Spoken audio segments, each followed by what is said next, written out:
Orang baru, selera baru. Itulah pemandangan yang kemungkinan akan kita lihat di Timnas Indonesia. Sinteyong bagaimanapun kini sudah menjadi masa lalu.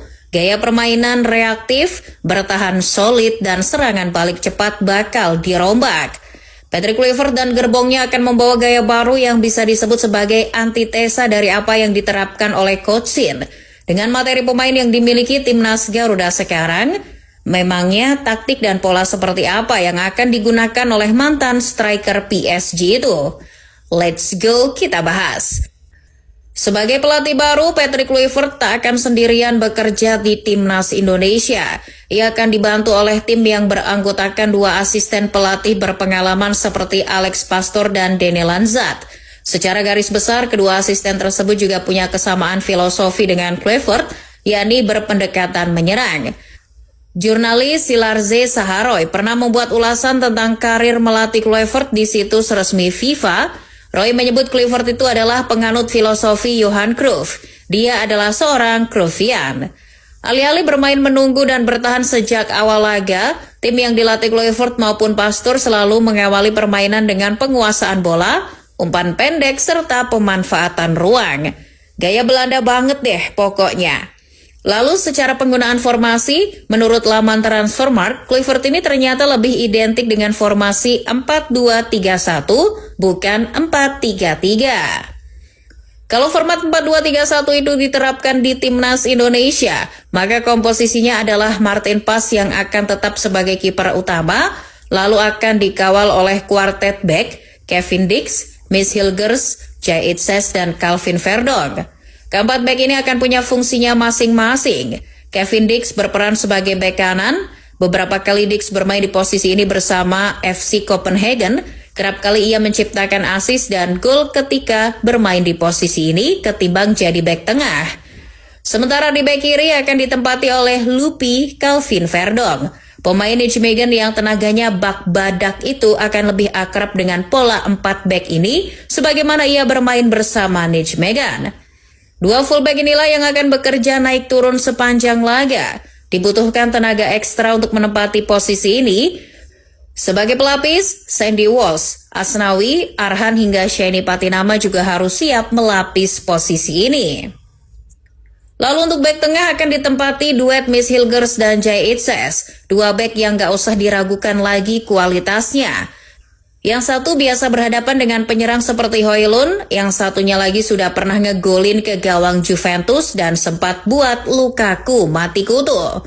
Kombinasi 2 bek tengah ini juga nantinya akan saling melengkapi. Bang Jay lebih sebagai stopper atau orang terakhir yang menjaga pertahanan, sementara El Nyengir lebih sebagai ball playing yang menyeimbangkan peran Itzes.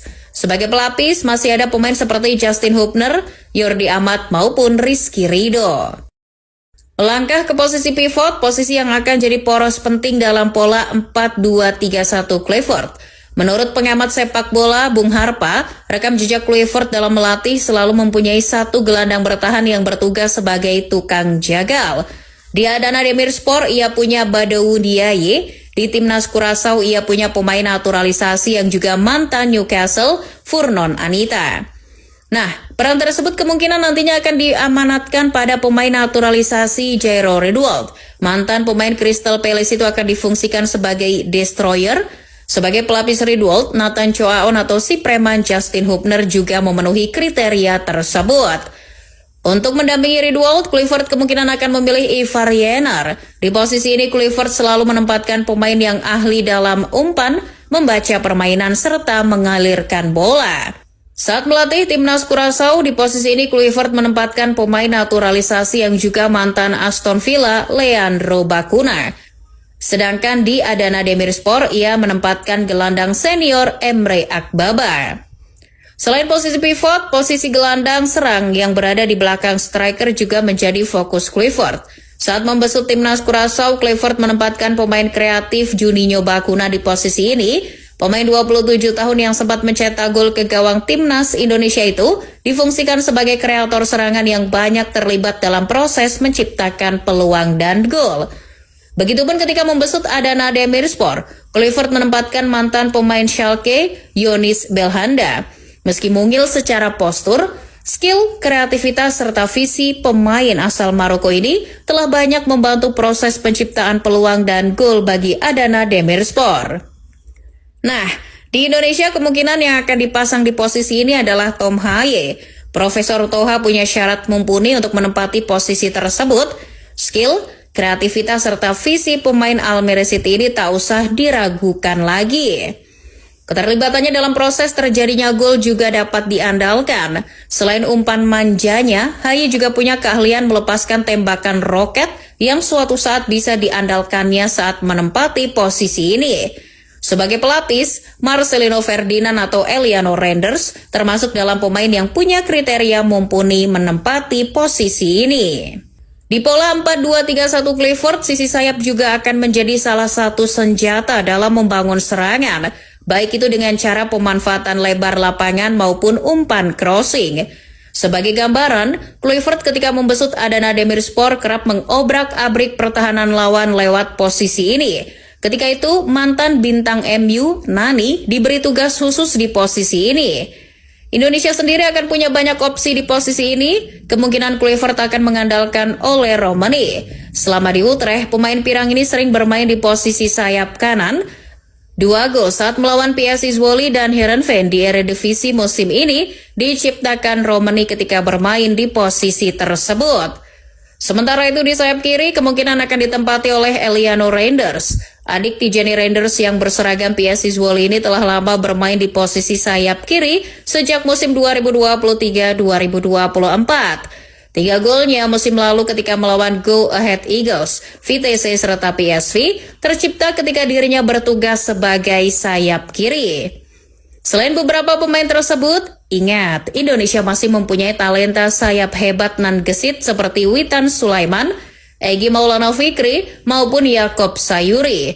Nama-nama lokal tersebut juga patut diberi tempat setidaknya sebagai pelapis.